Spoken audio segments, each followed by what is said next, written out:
Bonjour dans les trucs et astuces de la souris verte. Aujourd'hui, je vais vous conseiller sur les mélanges de couleurs. On va utiliser les couleurs primaires plus le noir et le blanc. Ici, nous sommes en acrylique, mais vous avez des correspondances en huile. Par exemple, le jaune primaire acrylique est l'équivalent d'un jaune citron en huile. Le rouge primaire sera un rose de quinacridone en huile et le bleu primaire pourra être un bleu de phthalocyanine en huile. Donc on va commencer sur cette première petite plaquette par le mélange des primaires simplement avec le noir et blanc. Je vais commencer par le jaune.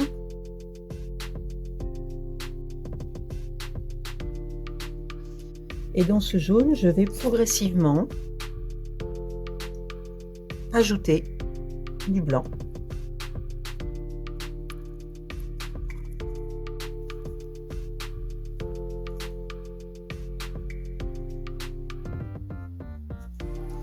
Encore un peu plus de blanc.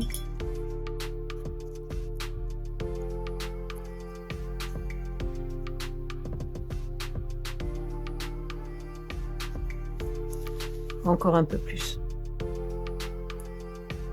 Pour arriver à un jaune vraiment très très pâle. Là, on crée en fait des tons pastels.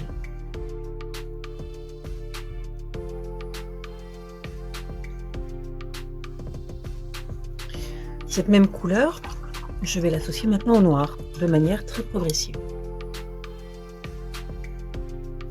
Ça tourne au verdâtre, un peu kaki. On y ajoute encore un peu plus de noir.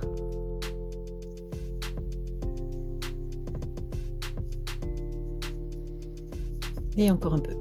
Bon, le noir monte très vite, hein. La teinte noire prend très rapidement le dessus. Elle assombrit très fort, très vite. Mais ça vous crée donc une teinte sombre dans laquelle il y aura toujours ce petit reflet jaune qui sera présent. Maintenant, je vais faire la même chose avec le rouge primaire et le bleu primaire. C'est parti!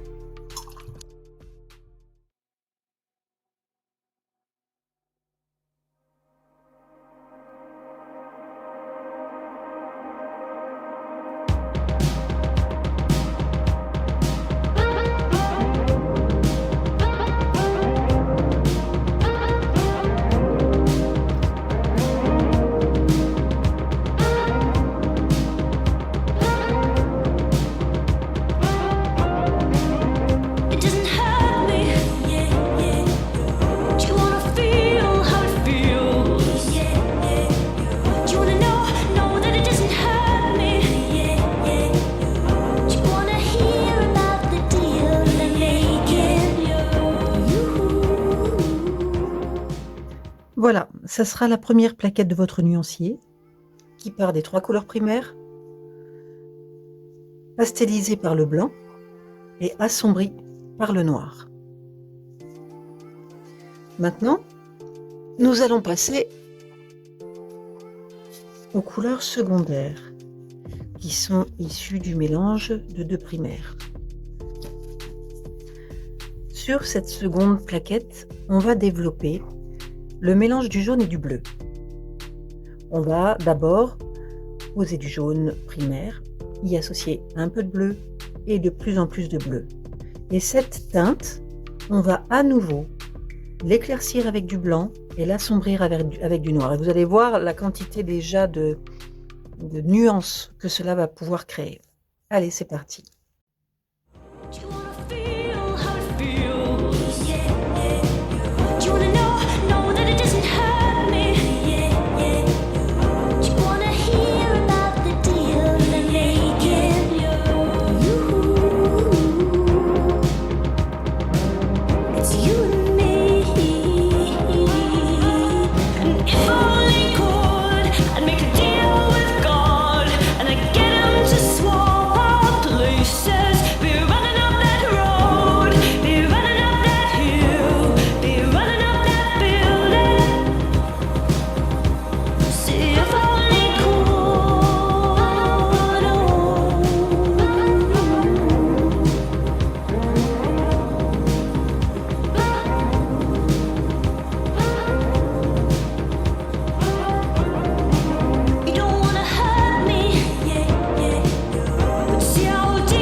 la seconde plaquette qui est terminée maintenant.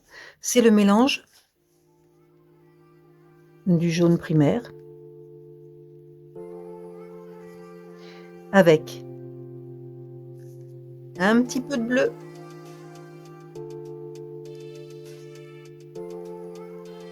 et encore un peu de bleu. Un ajout progressif de bleu dans le jaune va développer ces teintes. Et ensuite, on repart vers le noir, vers le bas, ajout progressif de noir.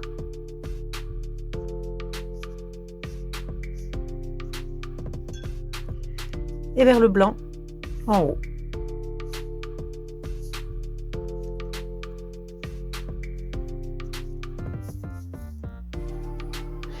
Donc pour l'instant, en 2 plaquettes, on a réussi à développer toutes ces teintes. Maintenant, on va passer au mélange rouge primaire et jaune. C'est parti pour le mélange rouge primaire et jaune.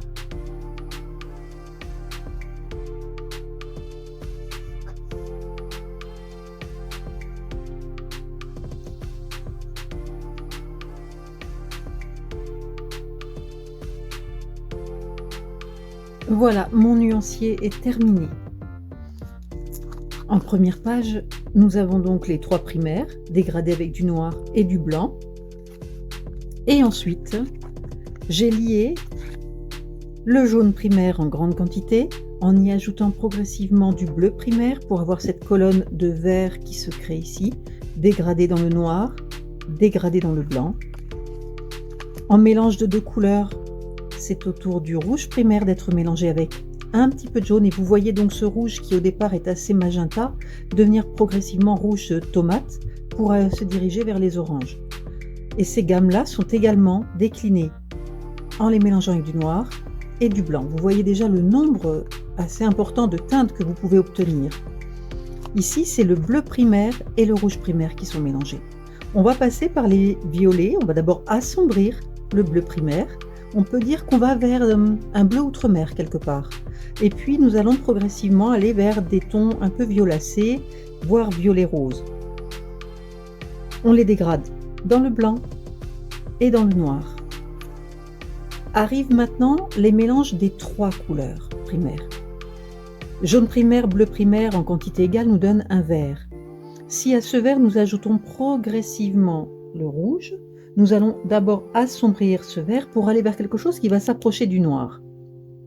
On le voit très bien lorsque l'on dégrade avec du blanc. Vous voyez ici, on commence à obtenir des gris colorés, très très intéressants. Autre mélange des 3 couleurs, à dose équivalente rouge et jaune égale rouge orangé, dans lequel j'ajoute progressivement du bleu. Et là, vous allez voir ce rouge orangé aller vers les bruns.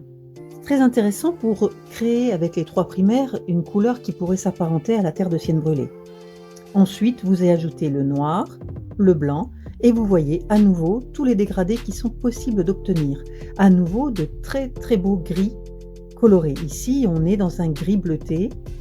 Là, on est dans un gris un peu plus chaud. Et dernier mélange des 3 couleurs ensemble avec en égale proportion le bleu primaire, le rouge primaire et un tout petit peu de jaune, on obtient quelque chose qui se rapproche vraiment du noir. Au fur et à mesure que j'ajoute du jaune, on retombe dans des tons verdâtres, peut-être plus vert olive. On le voit très bien dans la façon dont les teintes se dégradent avec le blanc. Voyez à quel point on est parti de quelque chose de très bleu pour arriver à quelque chose de vert jaune.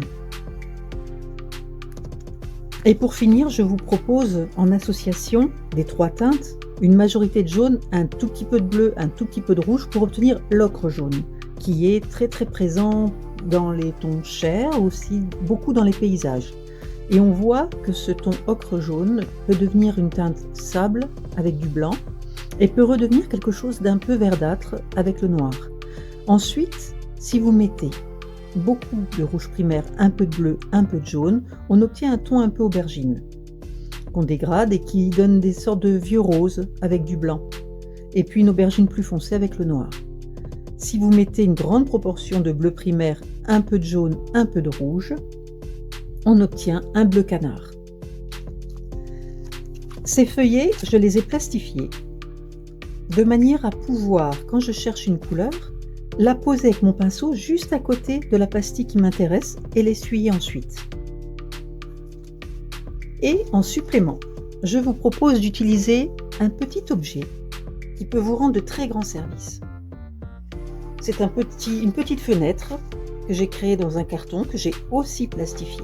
Imaginons que vous ayez à reproduire cette image et vous ayez du mal de choisir les couleurs qui vont vous servir pour trouver cette teinte, ou celle-ci, ou celle-ci.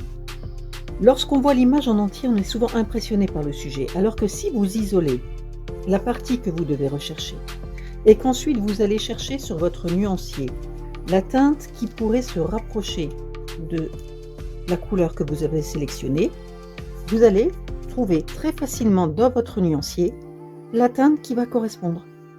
Ici, par exemple, vous savez que vous pouvez prendre une grosse dose de rouge primaire, y ajouter du jaune, et puis ensuite redescendre avec un peu de noir.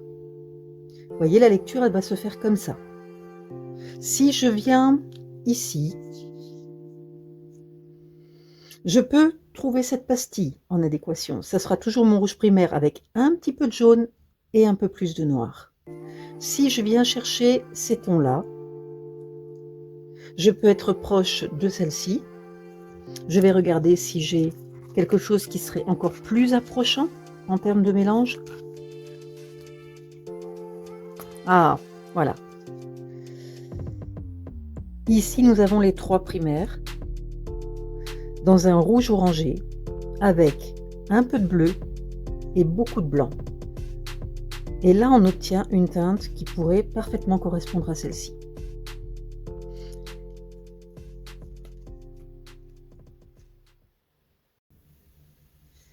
J'espère que cette vidéo pourra vous aider à mieux maîtriser le mélange des couleurs, parce que c'est vrai que souvent mes élèves me disent que c'est le point qui leur pose le plus de problèmes avec le dessin, bien sûr. Et avec une technique toute simple, en créant votre propre nuancier, en l'ayant toujours dans vos affaires de peinture, vous pouvez comme cela compter sur un outil supplémentaire pour vous aider à peindre de mieux en mieux. Alors, bonne peinture!